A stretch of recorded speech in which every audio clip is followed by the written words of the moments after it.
This episode of Capes and Lunatics is brought to you by Tweaked Audio. Get awesome headphones, go to tweakedaudio.com and use the coupon code Southgate to get 30% off, free shipping, and a lifetime warranty. Or you can get there through the link on our website, southgatemediagroup.com. Recording has started. Hello and welcome once again to Superconnectivity. Pardon. I am your host. I'm dying here. I'm your host, Shirley, the Professor Esser, and with me, as always, is the man of the hour, the man of the moment, the man of the millennia. Phil me and Perich. That's the guy. Don't go into the light, Charlie Esser.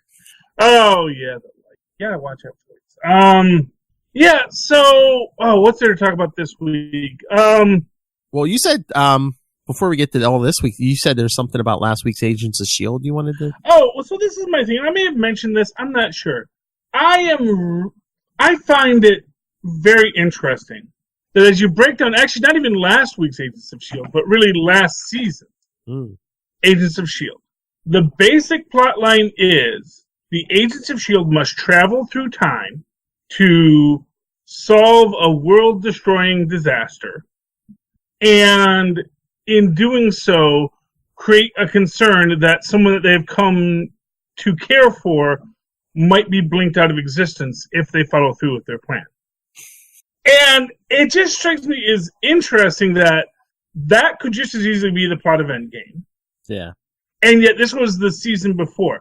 And, you know, they talk about, oh, well, we don't know and we don't this and that. But I don't know, man. I got to think that they are... Even if they're not keyed into what's going to happen in the movies, they obviously are keyed into what themes are abounding. Or do you think maybe if the movies did know they were going to do that, maybe that's, maybe it's a sign that they don't know what the other side's doing, because wouldn't the movie side be like, don't do that, we're kind of doing that in Endgame? Well, but for what it's worth, as I've said, they definitely have to have some kind of Bible. Because the minute they start saying, oh, let's do a time travel story, there's got to be rules in their Bible about how you handle time travel. And yeah, maybe it's just a coincidence. Coincidences happen all the time in comic books. Doom Patrol and the X-Men is a common example. Have you seen the last episode of Doom Patrol yet, Phil? I'm like halfway through it. Yeah, I didn't finish it. I'll probably finish it when we're done. Yeah, but I'm waiting for it. Like I said, I am not going to be renewing my DC Universe. It's one more streaming service, and it's like, because I thought, let me see the Titans, and it's like, I can't even get to the Titans. Yeah, I think critically, I think people like Doom Patrol more than that first season of Titans. Yeah, well, I definitely am inclined to agree just for myself, but then again, I also think that Doom Patrol kind of speaks to, it's a very fan-friendly version of the Doom Patrol, meaning that it's something that's written for people that kind of like that Fourth Wall-y stuff. It's definitely something Charlie Esser would like. Well, I think with a lot of like this, the live action comics, on DC and Marvel side, I think using some of the lesser known properties was working out better because people don't have as many expectations with stuff. Mm-hmm. With Titans, if nothing else, if you've never read a comic, I'm sure there's people who've watched, the cartoons, even Teen exactly. So, yeah, Doom Patrol. The general public's like, what is this? I know nothing about this. Yeah, exactly. And so they could do a take on it that doesn't, it's like this. I cannot tell you if it's comic accurate, and I probably couldn't tell you even if it's ever been comic accurate, because, as with a lot of characters, they do have multiple versions that have come through many times. But certainly what they have created in Doom Patrol is something that people do seem to enjoy. But, I guess for me, it does come down to the fact, but I'm not a DC fan. Mm-hmm. And I do think that that's the biggest difference between what we're going to get with Disney Plus and what we're getting with DC Universe. Oh, yeah, the Disney Plus is genius because it's like, oh, hey, you're not a Marvel fan? Okay, well, we have Star Wars. Hey, you're not a fan of that stuff? Hey, we're going to have a bunch of cartoons. We're going to have 30 seasons of The Simpsons. We're going to... Yeah. What other? There's some other TV show they're putting on there. I forget what they announced, but it wasn't like a Marvel or I forget what it is, but yeah, they're adding more and more stuff. So. Oh yeah, exactly, and they do have that deeper pocket. Oh yeah, and I think that's cool. But even if they were only doing like what DC Universe is doing, because I am a Marvel fan, I would probably be much more inclined towards that because and they are doing the more. I mean, really, Swamp Thing is an obscure character, and that's their third one. And it's like too the Marvel thing, even if that's all it was. The original TV shows they're doing, like, Falcon and Winter Soldier, we'll call it for now. I mean, all that stuff's spinning out of the popular movies, The DC stuff's not spinning out of anything except for, hey, this is our take on these comic book characters. Yeah, and that I think hurts them, I mean, that is what, I definitely think, I know they want to say we want to sort of have our movies be standalones, and that's fine, but they do have to share a universe, and I think that one of their biggest problems is that they don't know what kind of universe they want to share yet. I think the DC one maybe like kind of scares off like the casual fan or the person who's not as familiar, at least with the Disney stuff. You're like, we're gonna find something. Well, exactly, yeah, because if nothing else, you're gonna get the gummy bears back. Yeah, and that, like, to me, that there's all of this. There's a lot of Disney content that is really hard to find, especially from their 80s cartoon library, because they had a number of things, and one of these things was the Gummy Bears, which was an amazing series. Gargoyles is the other one where you can't really find it anywhere, but this is something that Disney has in their back pocket. So they have these nice deep pockets of shows that they can put on Disney Plus, and I think that is another problem that DC is having with DCU. I mean, they put on the Super Friends, but did they even do the late 80s Super Friends when they had Cyborg and Firestar on them? I haven't been watching a lot of that stuff on there. Yeah, I don't know. I mean, they're always adding, but I never know what's on there at the time. Mm-hmm. That's the other thing. I think when Disney releases theirs, everything's there's going to be a whole ton of stuff. DC keeps that. It seems like they keep adding a little at a time, more. Yeah. Disney, they're just going to be like, well, exactly, because what does it hurt to do that? Because what that does, it just means you can sit there and you can do like I do, where I'll sit there for a half hour trying to find something to watch, and then I just will watch Toby Gillis. You already own it all. It's sitting on the mainframe, I assume. So why don't just? Yeah, well, I mean, they're gonna have to load it up, but eventually it's all gonna be sitting on the mainframe. So why don't you dump it in there? Well, exactly, and I think that is their big selling point. And it's not like DC and Warner's doesn't have stuff that they could just put up there. I think they wanted that DC app to be the first one, but it's like, well, if it's not, if they're not as much value as the Disney one, it's like, who cares if you were first? Well, exactly, and not for nothing, it actually hurts you because sure you were first, but all that people remember about you is there was nothing on it when I went there. And you're helping Disney. They're like, hey, let's not do that. Let's take our time and. Well, exactly. Well, I mean, but isn't that always the story with Marvel and DC? Is that Marvel takes their time. And they don't worry about whether or not they're going to, they're playing that long game. You think about it, it took, how many, 10 years to get to Endgame, Yeah.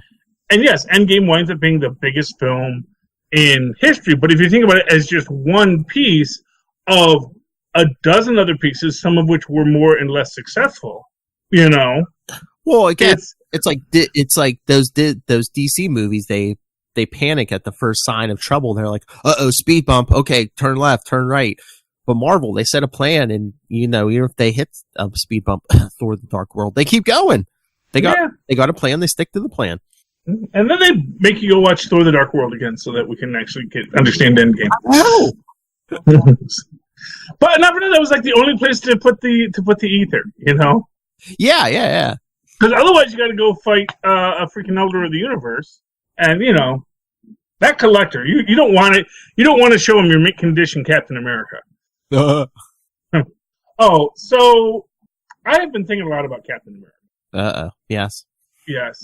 Well, here is my new fan theory on old Cap at the end of Endgame. That isn't our Cap. Oh. Or to be more specific, that is the actual real Cap. And this is how we're going to sort through why we have the conflicting stories. One where, it is an alternate universe where he lives with Peggy, and the other one is, no, it's the same universe and he was Peggy's husband, all this kind of stuff. And I actually figured it out. Okay, so here's the big fan theory. It's part of the fan theory I've already stated, but this is what I realized. Captain America goes back in time to be with Peggy, but realizes he is still frozen. And because he realizes he is still frozen, he realizes he's this usurper. So he gets Howard to dig himself out of the ice. And then our Cap, the Cap that we've known for all this time, goes back into the ice so as not to disturb the timeline. So he is still found, but it's the same Cap living the same life over and over and over and over again. Ah. And because he has his photographic memory, he knows what's going to happen, but he also knows how he needs to react every time, too. Meanwhile, the Cap who is pulled out of the ice, because they know they cannot reveal that he's Cap, he has to keep that low profile, which is why Peggy doesn't have any pictures of her husband. Yes, but when he comes back to the present, like he acts like he knows Sam Wilson. If that's the guy, because he was probably going to Sam Wilson's VA group. Yeah, but wouldn't Sam recognize him? He's just one more guy in the thing, and he might have put on a baseball hat. Because you can't tell who anyone is if they have a baseball hat on. You know that. First rule of incognito. No, but and even if he doesn't know Sam, he could have told himself about Sam. So he could say, "Listen, this is everything that's going to happen, and this is how everything is going to go out. But at that time, I need you to show up there." Because here's the thing: I think that the real Captain America went off and had his adventures and got his life. But when they say he shot past his rendezvous point, which means that they saw him in the time stream, but then he just didn't get off where he was supposed to. So he went somewhere else. So maybe he went to the future, maybe he went to the past, maybe he went to go fight Kang. Maybe Kang pulled him out of the timeline because he was causing too much trouble. I don't know.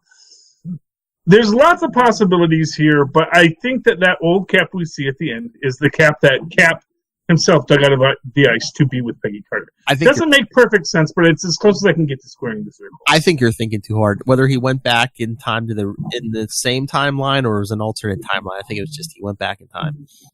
Yeah, I mean, there is that theory that if he, like I said, the biggest problem with Cap going back in time to be with Peggy Carter is that it's insanely selfish because A, there is that Cap still in the ice. B, Bucky's still a prisoner of the Russians. C, he's letting Hydra rise and millions of people die just to keep his secret of being with Peggy.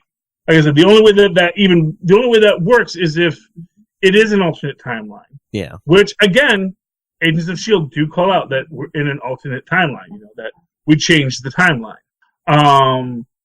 If he's in that changed timeline, then he is living his life, in which case he can undo all the things, and then he just has to go back to another point in time to live out the last few years, Just has to go back, would have to go back post the second snap, and then just show up at the location. But, but that only works if he is in an alternate universe, But if you want to say, no, it is the Cap from our universe, then the only thing that makes sense is he pulled that Cap out of the ice, who got to live his life, and he could have told him all the stories. This is what's going to happen. This is how you have to handle it.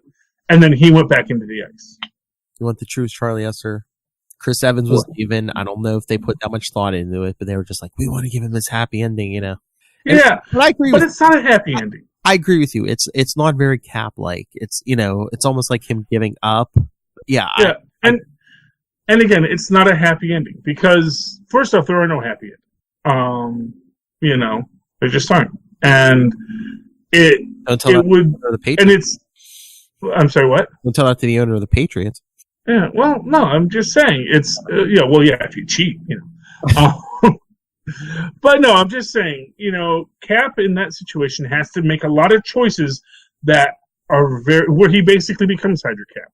That's the Hydra Cap universe, where he goes back and says, "Not all for me," and saying, "Yep, you go ahead, Zola. You go build everything up." And honestly, that would be such a stress between him and Peggy's relationship. And I think they were looking for an excuse because Cap is such a soldier. It's like, why isn't he, at least the young version of him, showing up in the rest of these movies? I don't know. I mean, they could have depowered him with, with a snap or something. He could have lost the scene. Well, they could have done a lot of things. They could have also, there's also that third possibility, which is my other fan theory, which is that after he pulls himself out of the ice, he realizes that that's who Peggy should be with, and he goes and he hooks up with Betsy Ross, his old handler, when he did the Howler shorts in the 40s.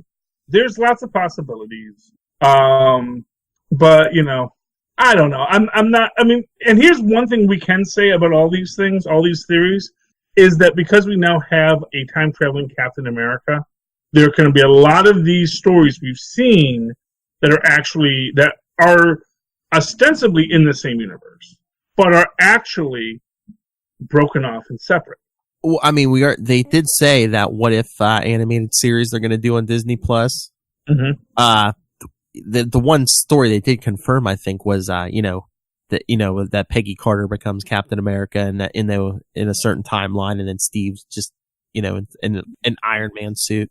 Yeah, I know, because he's. What if they do it? What if they show Steve's journey? What if he gets lost in the time stream and it's like a quantum leap type thing? Oh no, that would be a really interesting way to handle the entire. And then he's just like he just ends up with a version of Peggy. Yeah. Or you know what? Oh, here's a good idea. Because he does do something, he can't quite figure out how to get home until he is an old man. Yes. So that's why he's there as old man, because that was as close as he could get. He says, close enough. The device breaks or something. Yeah. Anything's possible, So I would love to see Captain America lost in time. Hoping next time that his next leap will be the leap home. Or, oh man, here's one for you. They could do, if they do Kang, they could reveal at the end of it, Kang is actually time-displaced Captain America. Oh. Yes, because all the compromises he had to make. I don't know. Would that set the internet ablaze? Is that a Hydra Cap? That would be better than Hydra Cap. That would be. People would riot. Yeah, but you know what? Why not, man? Why not? And who's to say Kang isn't trying to make the world a better place, man? You got to always subvert the expectations, Yes, he's King the Conqueror, but he's a king of the conqueror for democracy and freedom. Or maybe he's chasing Kang around the time stream. Oh, maybe that's it. Oh, there's one for you. So he's had to fight Kang for 1,000 years, Oh, just like he has in the past. Well, no, that was Korvac. Yeah. Who kept on having him go through time. He kept killing him and rebooting him. Yeah. Although Steve Rogers, Time Soldier. Oh, that's a series I would watch. Speaking of time and running out of time, CBR had a great theory, or not a theory, but a horrific theory. Oh no! There's not well. Remember how the Ancient One said, if we were in a universe without our greatest weapon, the time stone, all of our enemies would, attack us horribly. Where's the time stone? We don't have a time stone in the main Marvel Cinematic Universe right now. Oh yeah. Because of course Thanos destroyed him. Now that sets you up for your plot of Doctor Strange 2, Electric Boogaloo, right away, because now you can have the you can have the what he calls them. You can have Doctor Strange trying to recreate the time stones. I don't know if I imagined this, but I thought someone with the movie, I don't know if it was the writers or the Russo brothers, I thought someone said that, even though Thanos tried to destroy the stones, he couldn't completely destroy them. I don't know if they changed form, if they're pure energy now, or if they're just microscopic fragments. But I thought they said you can't completely destroy the stones no matter what. Yeah, well, that's what we all know. That's just from basic comic book lore. But it presents a really big problem because obviously, the only reason they were able to defeat Dormammu was because they get him caught in a time loop. Yeah, so I wonder, maybe that is, like you were saying, maybe that's the plot of Doctor Strange 2. Maybe he goes looking for whatever the time stone or whatever form it is now. Or this could be an interesting concept if they are going to address anything in Agents of S.H.I.E.L.D. is, whatever has, because what we saw last week, with Sarge's world destroyed, and all the previous worlds destroyed, it's got this harbinger of the birds, which, as I said, is very reminiscent of Thanos using the Reality Stone to turn that boulder into birds in Infinity War, which, of course, would be stuff that they would know about. Mm-hmm. So as they're using that, it is possible that what that universe is from is a universe that maybe after, that's the thing. We don't know what happens. What is the negative outcome when Thanos does the second snap to destroy the stones? I mean, haven't they almost everything but confirmed that those snaps basically created them all? I mean, we've got a total of three universe-wide snaps. I mean, yeah.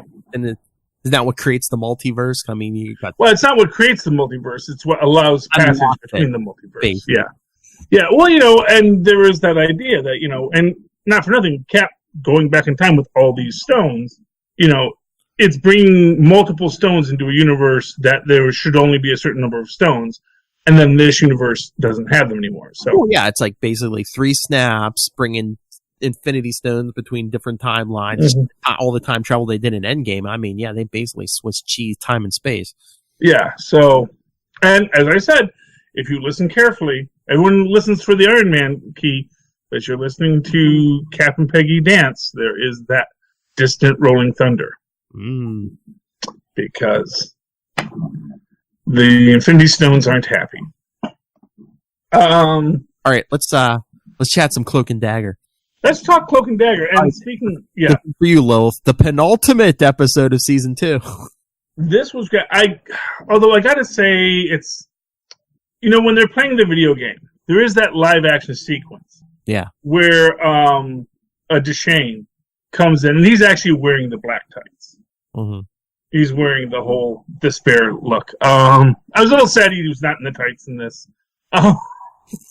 Yeah, it I don't know. I mean, I know it's not like just the music thing. I was just like, I don't know. It's not despair.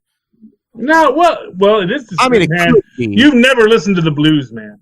I mean, not a comic accurate version. No, but none of it's comic accurate. No. Like I said, they gave everyone Captain Marvel's origin. Yeah. They gave Captain Marvel Miss America's origin, and it's. But they did call Luke Cage and Karen Luke. Yes, they did call out Luke Cage and Karen Page. Luke Cage and Karen Page. Yes, and not for nothing, that is an important moment because it does show there is connective tissue. Now, this is a thing. You can have all these guys being in alternate timelines, and you can even say, well, when the snap occurred, that caused a lot of time. There was a lot of that basically because the agents were doing their time travel shenanigans. There were a lot of shocks that went through the multiverse. And in this way, there have been a lot of changes. But that means that you could actually have any of these characters still come up later, and they don't actually have to be tied to the original Netflix series or Agents of S.H.I.E.L.D. Uh-huh. So you could have, as an example, if right now the Agents of S.H.I.E.L.D. are in an alternate timeline, and that's just their timeline, they all existed in the original MCU timeline. Yeah. So you can have a Melinda May show up there, and it doesn't necessarily have to be tied to the Melinda May that's in the series. Yeah, but I don't know if they'd have her appear in the MCU, because would that confuse a lot of people? No, because here's what I'm going to tell you. They're going to explain it by the end of the current Agents of S.H.I.E.L.D. So the end of Agents of S.H.I.E.L.D., they're going to say, there are all these dimensions, and even we're in a different dimension than what was originally. In our original dimension, when Thanos came, Graviton blew up the planet, and that handled the whole Infinity Stones issue. And not for nothing, you could have them, this is what I was getting at, you could have them possibly try and solve this problem. Have them start recreating the Infinity Stones. So you could actually have them, when they all get back together, say, well, apparently Thanos, because like I said, by the end of the series, they're going to talk about the snap and all that kind of stuff. So they would have known by that. And they're going to say, yes, after the snap, after the Thanos did a second snap, destroyed the stones. We know this because we got debriefed by the Avengers, by Black Widow. It says, but in order to handle this new problem, we need to recreate these stones. Yeah. or at least figure out what's going on with the reality stone, because otherwise everything's going to turn into birds. So that's one theory. I don't know. It's a possibility, but yes. So Cloak and Dagger. Yeah, I mean, I think we got a great origin of Deshane. Mm-hmm. We see that basically he has drained everything from, his former doctor. That is like such a tragic story, but it's so, so much of so many things. And we do realize that Dagger's mother is alive. Because at first I wasn't sure if she had like killed herself and she just wasn't talking about it. I wasn't sure if she was just missing, They kind of glossed over that. Yeah, I think it was just like, she's on a bender again or something. Yeah, but we do see that she is with the other people that are part of the audience. Yes. For Deshane. And we see that next issue, they're all in the crossroads of the mind again and all that kind of stuff. And that's going to be exciting, I'm sure. I like Tyrone getting in the criminals' faces, basically. Yeah, I mean, honestly, part of me was sitting there saying he is like such a kid because he does not know what he's even asking. He's like, I just want you to stop doing this. Only sell drugs to these people. It's like, come on, man. Don't deal drugs to the kids, and yeah. Yeah, but but it's great him throwing the people off the building and then catching them and bringing them back up. Yeah, like they did in Winter Soldier. Yeah, they kicked who was that? Sitwell off the roof. Oh, Sitwell off, and then they bring him. Yeah. Although it doesn't really work that way, but okay. Yeah, I know. Actually, when he grabs, they should still be falling through Cloak. It's but I has energy. Like you were saying, all the stuff he was saying to them, don't sell drugs to kids and stuff, and do this and that. It's like, that's such a kid thing. Well, yeah, he is a kid, so I'm glad he was making too much sense. Well, actually, I mean, he didn't even say don't sell drugs to kids. He was like, that's fine, it's just for the kid. It's just. Oh, I thought he said. No. He was like, don't sell. I thought he said no kids or. No. He said specifically was people who were selling drugs to exploit other people. Yeah. Which is, again, just this simplistic view of it. It's like, yes, Deshane is maybe using drugs to control people, but actually, I mean, I don't even know if that was even the case. If these people were even really drugged for the most part, or if they were just being, despaired into it by Deshane. And Mayhem gets some interesting things. And Mayhem being a little bit too kill happy, I think. Mm-hmm. It's interesting when it's like at first she stops Tandy from attacking the girl, and then it's like, no, because we can use her, and then, well, we're not going to get anything from her, so, might as well kill her. And that is, it's an interesting shift for the whole thing. I know. I mean, I guess for the show it works, but at the beginning of the season, I thought Mayhem was going to be a little more over the top, maybe, and maybe even a little more violent. Well, she's been pretty violent. Oh yeah, she's been violent, but I just thought it was going to be like a massive kill spree or something. I mean, she seemed a little too analytical, Well, right now, and that's the thing. Right now, the other one is still in there, as she said. Yeah. She's in here too, But she's letting Mayhem drive. But just because Mayhem's driving doesn't mean that, because, by the way, did you see the preview for the next Immortal Hulk? I think so. Yeah. With Banner in the limousine with the mustache? No. Oh, okay. Yeah. It's pretty cool. But basically, what this is like, I think it's the next issue, but they had like the preview out for it. Basically, Joe's just been in charge. Oh, nice. But in Banner's body.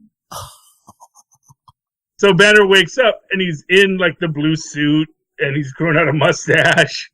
And he just realizes they were in Reno and he's going to a motel. And is he going to be like the new boss in Vegas? Who knows? Who knows where it's going to go? But it's undercover. Oh. Yeah, it's just neat the idea that Joe Fixit came out, but he was in Banner's body, and yeah. But like I said, there's no reason for Joe Fixit not to have superhuman strength even in Banner's body. So, exactly. So it's got to unwrap that mind. But I mean, Cloak and Dagger was a lot of fun. I'm not fun. a very depressing thing. And actually, they had like 6 things if you or somebody is committing suicide or wants to commit suicide, call this number, which is, very sad because there is a lot with people feeling at the end of their ropes in this. And they had human trafficking this season too. Yeah, I mean, but that's basically Cloak and Dagger. I mean, they're always like helping, like the people with hope and Yeah, and it's kind of cool in that, and this again, it goes to this idea of how they're violating the comic book story, but at the same time, they are being true to the ethos of the characters. Yeah, and that's what I think is really great about it. Although I did love that video game sequence last, injected with radioactive heroin. Some of those graphics did not did you ever see like that X-Men arcade game from like the 90s? Yeah. That's what it reminded me of, yeah. Oh yeah, well it's very much of that style, man. That's that 16 bits, man. Oh yeah. You got 16 whole bits. The sky's the limit. But yeah, it's but I do like Deshane's evolution into being a god, and man, when at the very end, when Dagger throws his dagger and Cloak basically uses himself as like a portal to send the dagger to Deshane. Although part of me wonders if that was maybe not just the missing piece, that they actually helped him cross over, because as soon as it happens, everyone disappears. Yeah. And then, of course, we see next episode. Speaking of snaps, everyone in New Orleans just disappearing. I know. Where'd everybody go? Yeah, well, not for nothing. Like I say, I think these people talk a lot more than they let on. But yeah, I mean, I know it's going to be Deshane, but how awesome would that be if that would have been the Thanos snap? It would certainly make people full of despair. And you actually had made that suggestion that what if that superpowers them up? I mean, think about it. I mean, how much despair would be in the world if everyone's just started disappearing? Yeah, and it's certainly it's certainly good. I'm very excited about the next week's episode. I'm very excited about this week's episode of Agents of S.H.I.E.L.D., which we didn't get to watch because we were recording. But I think we've got a lot of interesting things going on over at Agents 2. What is destroying the other worlds? Is this going to be something like the Incursions? Yeah. Where it was another Earth coming in and that's what's causing the problems? Is it going to be somehow related to the Infinity Stones? Because not for nothing, that's all stuff they can use, Mm-hmm. And, really anything from Infinity War you can figure they can use in this series, so it's interesting. You want to talk a couple comic books before we go? Sure. Okay, let's, let me do War of the Realms Journey into Mystery. Okay. This is fun. Ares, so last episode, they met the Skrulls. They've gotten out of this, and then apparently they go to Six Gun Territory, which is an old amusement park. But that's actually haunted by all the Western heroes of Marvel. Meanwhile, Ares is interrogating the Skrull camp, which is interesting. I love Ares. But here's the real thing, not to bury the lead on this. Miles is taking Thor out for a walk, and Thor mentions that, it's a demon child. And then we find out at the very end, after all the cowboy ghosts show up, and saying they're waiting for this demon to arrive, we find out that Lausa, Odin's daughter, is apparently a demon. Oh. So maybe this is Freya and Odin's child. Maybe Freya got a little busy with someone else again. Another tiny ice giant kind of situation. So that was a lot of fun. I do like the Journey into Mystery. I like the Baldar character in it. He's a lot of fun. And I really like the Journey into Mystery stories. What have you got that we haven't discussed yet? Oh, Avengers 19. Oh, Charlie Esser, you're going to want to read this when we're done. Okay, what happens? A lot of Gorilla Man. Oh, well, you can't go wrong if you have Gorilla Man. Yeah, because towards the beginning, he's meeting with Ursa Major at the Wundagore Zoo in Transia, because he's like, hey, what's more inconspicuous than two animals talking in the zoo? But I guess Ursa Major's working for them somewhat, because in their conversation, I guess it comes up that, Gorilla Man saying, yeah, Black Panther wanted Dracula put in Chernobyl. Mm-hmm. But like, why? But let's. But then Kazar comes and picks up Gorilla Man because this is kind of taking place around, the last issue of War Realms because they're getting ready for the invasion. They transported as many people from New York as they could in the one, in their Celestial, and basically Black Panther's telling Gorilla Man, you're chief of security, so get ready for an invasion. Because this takes place around War the last, because Tony Stark's building Odin his armor. They show. Oh, cool. Yeah. So yeah, Gorilla Man and Kazar were helping them fight off the invasion, but then at the end, they show Gorilla Man talking to what's that? Like that demon dog that was working with. The demon dog, Dracula's demon dog. Yeah. And Gorilla Man's talking to him, and basically it's revealed that Gorilla Man's working for Dracula. Ooh. I don't know. I think did they say? I'm guessing Dracula. I think they said Dracula basically promised him he could like end his curse. So yeah, he dun, dun, dun. Last page is him pledging his loyalty to Dracula. So was it Black Panther's plan to put Dracula in Chernobyl, or did they? That's very interesting. We got our War of the Realms Punisher. It's still kind of interesting. Like I said, it does have that dungeon crawl kind of quality to it as they're trying to get through the Holland Tunnel. The only thing that's a little weird is like Punisher is being a little basically. Yeah, I mean, obviously there's reasons for it. He's okay with the prisoners he being used as cannon fodder, but he makes this point about when this monster's eating one of the prisoners, another prisoner says, "Shoot it, shoot it, shoot it," and then Punisher shoots the prisoner who's telling him to shoot the monster, and then makes a statement like, "Oh, every bullet is precious. I can't waste them." It's like, you just wasted one.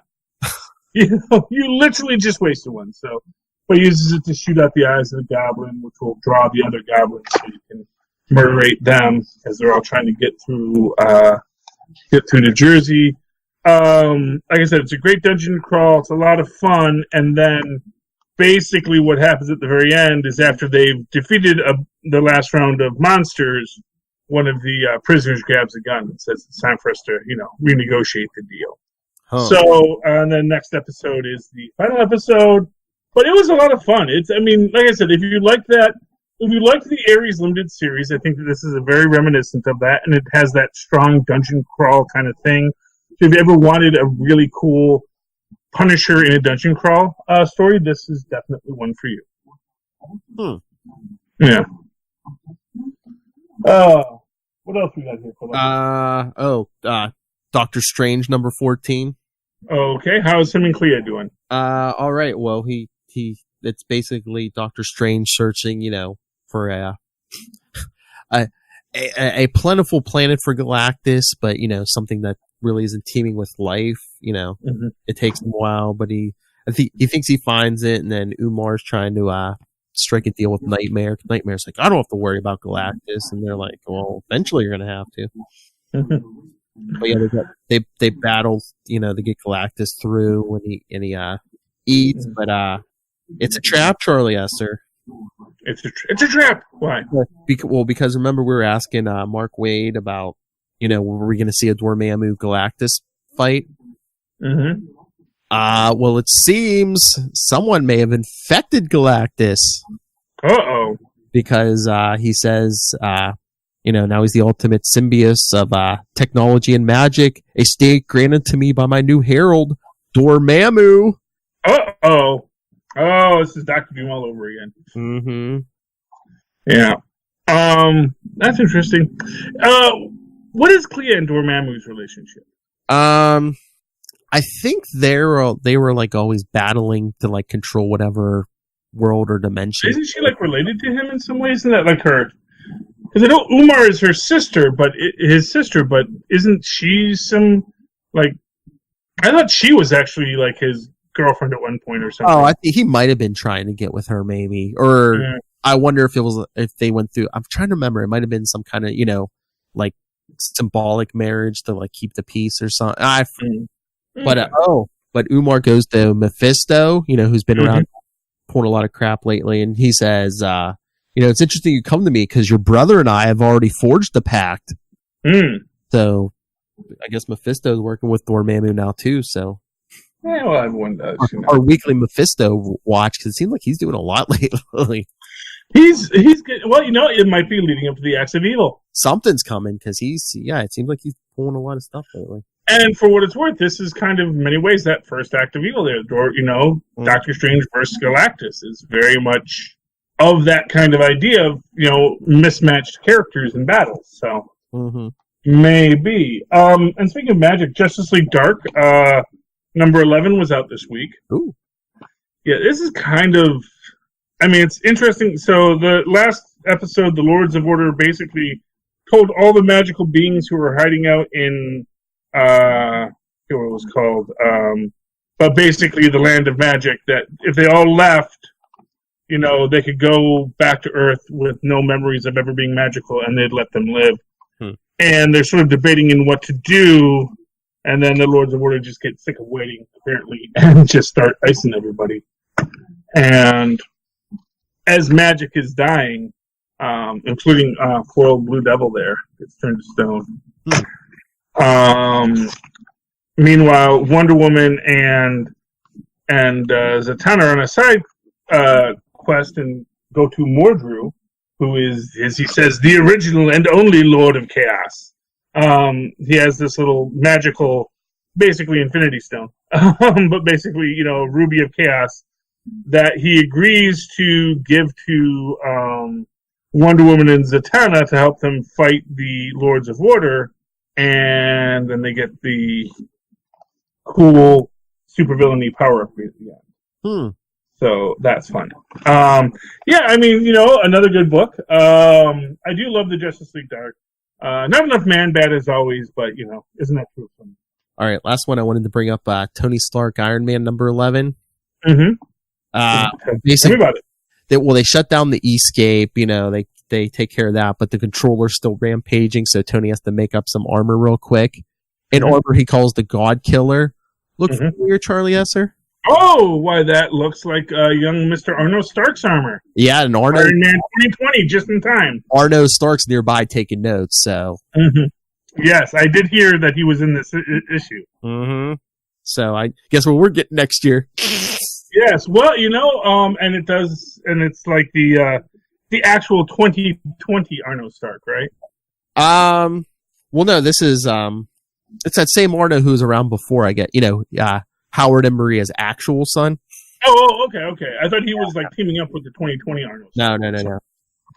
And then, Tony Stark's ready to almost fall off the wagon because he wasn't drinking real alcohol in the Escape, but there was branded. Yeah, it seemed like it. It's how it gets sometimes, man. Let me tell you.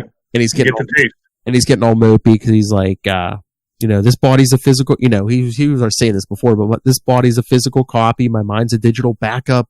I'm not the original Tony Stark. Yeah, well. Can they start a support group with Otto Octavius? There you go. What's to be supported? It's like you don't have to sell me on the concept, Tony. Would you rather be dead? Yeah, exactly. Oh, okay. So yeah. So that was a bunch of great books this week. Anything else you want to talk about before we head out tonight? No, I think we hit a lot of stuff. I think we did. There's a lot going on in the Marvel universe. Even Lilith can say there's nothing on TV. It's just because she's not watching it, and she's a DC fan. There you go. So yeah, there's nothing on TV. Of course, hasn't been for a while. Oh, wicked burn. So Philip, if you would like to wickedly burn us and talk about what they watch on television, how can they find us? Well, if you want to get a hold of me, you can always email me, nightwingpdp@gmail.com. On Twitter, I am at nightwingpdp. But yeah, you can follow Capes and Lunatics on Facebook, Twitter, Instagram. But you can also find Superconnectivity on Facebook and on Twitter at SuperConnectPod. And the voicemail for everything, 614-382-2737. That's 614-38-Capes. And of course, if you'd like to write to me in that old-fashioned email way, like where Maz and Paz once did, you can always do so at superconnectivityblog@gmail.com. That's superconnectivityblog, all one word, @gmail.com. And of course, follow me on Twitter as I live tweet things when I feel like it, like Agents of S.H.I.E.L.D. or Cloak and Dagger, if not recording podcasts at that time, @Charlie Esser, that's CharlieEsser. Look for the 2 E's in the middle. For quality. Bing! Okay. And by the way, make sure you check out the Enough Said podcast over on Southgate Media and Capes and Lunatics, where Maz and I are currently discussing Agents of S.H.I.E.L.D. and, of course, Just Punishments here on Capes and Lunatics. Okay, dear friends, thank you for joining us once again this week. Please be certain to super connect with us again. Good night. Good night. You're about to fall asleep. Yeah, I am about to fall asleep. Man, you're lucky I didn't fall asleep in the middle of the show. As far as I know, I didn't. I don't know. This could all be a dream right now. Yeah, I know, Charlie. So we're done an hour ago. Yes. Okay. Oh, a dream. Oh, a dream. A horrible, horrible dream. This man gives you his all, people. Yeah. No. I'm not even drinking whiskey, man. I was trying to be sober for the show. Well, sort of, beer. So